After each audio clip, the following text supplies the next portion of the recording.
Et si les plus grandes batailles politiques ne se déroulaient pas dans les parlements, mais bien dans nos têtes?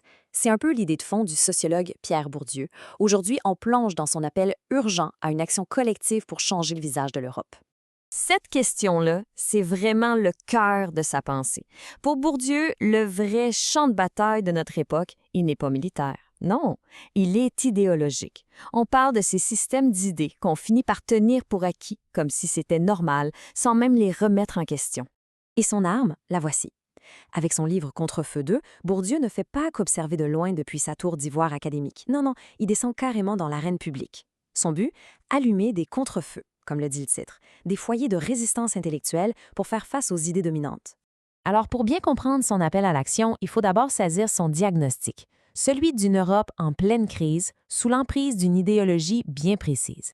Et le mot-clé ici, c'est néolibéralisme. Mais pour Bourdieu, attention, ce n'est pas juste une politique économique parmi d'autres. C'est une vision complète du monde. Et le point crucial, c'est que cette vision-là n'est pas apparue par magie. Elle a été méthodiquement construite et imposée. Mais comment est-ce qu'une idéologie devient si dominante? D'après Bourdieu, c'est le résultat d'un travail de longue haleine, mené par une véritable armée d'intellectuels, de groupes de réflexion et de lobbyistes qui ont travaillé sans relâche pour la faire passer pour la seule option possible. Pour avoir une petite idée du phénomène, regardons ce chiffre, 350. C'est le nombre de rencontres tenues par un seul groupe de pression en une seule année avec les institutions européennes. Ça donne une idée de la pression immense qui s'exerce en coulisses, loin, très loin du regard du public. Et Bourdieu, il utilise une métaphore vraiment forte pour décrire ça, celle de l'écran. Pour lui, les gouvernements nationaux, les débats politiques dans chaque pays, ça agit un peu comme un écran de fumée. Ça nous distrait pendant que les vraies décisions, elles, se prennent ailleurs, par des pouvoirs qui, eux, n'ont pas été élus. Il cible donc directement la structure même de l'Union européenne de l'époque.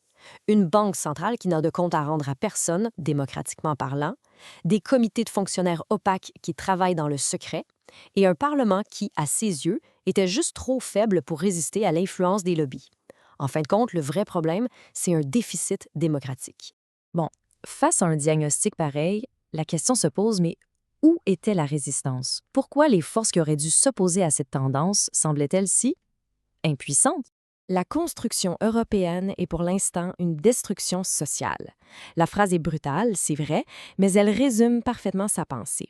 Pour lui, le projet européen, tel qu'il était mené à l'époque, n'était pas un projet de progrès social.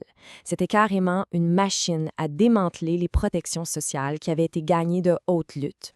Il était aussi particulièrement critique des beaux discours sur l'Europe sociale, surtout quand il venait des partis sociaux-démocrates.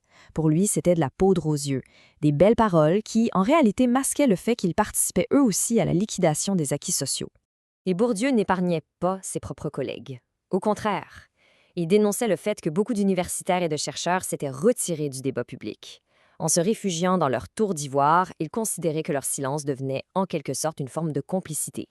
Même les syndicats, qui ont pourtant été le fer de lance de la contestation sociale, n'échappaient pas à sa critique. Il leur reprochait d'être devenus trop confortables, d'agir en partenaires sociaux bien polis qui privilégient le dialogue et le lobbying feutré à Bruxelles au lieu d'être une véritable force de lutte à l'échelle européenne.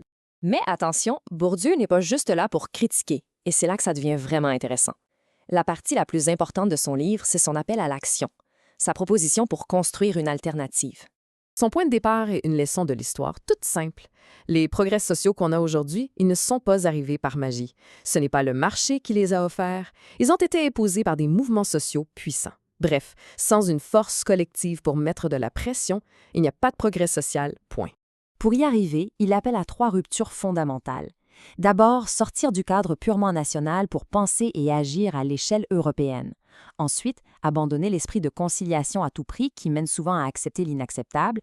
Et enfin, briser ce fatalisme économique qui nous fait croire que la mondialisation est une force de la nature inévitable. En somme, il nous dit qu'il faut réapprendre à lutter et à voir grand. Concrètement, son projet repose sur 2 piliers. D'un côté, une nouvelle alliance entre ceux qui produisent la pensée critique, les chercheurs, et ceux qui agissent sur le terrain, les militants. Et de l'autre, la création d'un mouvement syndical enfin renouvelé et vraiment internationaliste. Et il insiste sur un point qui est particulièrement novateur, Ce mouvement doit absolument intégrer et mobiliser les plus exclus de la société. Il voyait par exemple chez les jeunes issus de l'immigration non pas un problème, mais au contraire un potentiel immense, une force vive, capable de renouveler le mouvement social de l'intérieur. Mais quel est le but final de toute cette mobilisation? Parce que pour Bourdieu, il ne s'agit pas juste de protester dans la rue. L'objectif est bien plus ambitieux.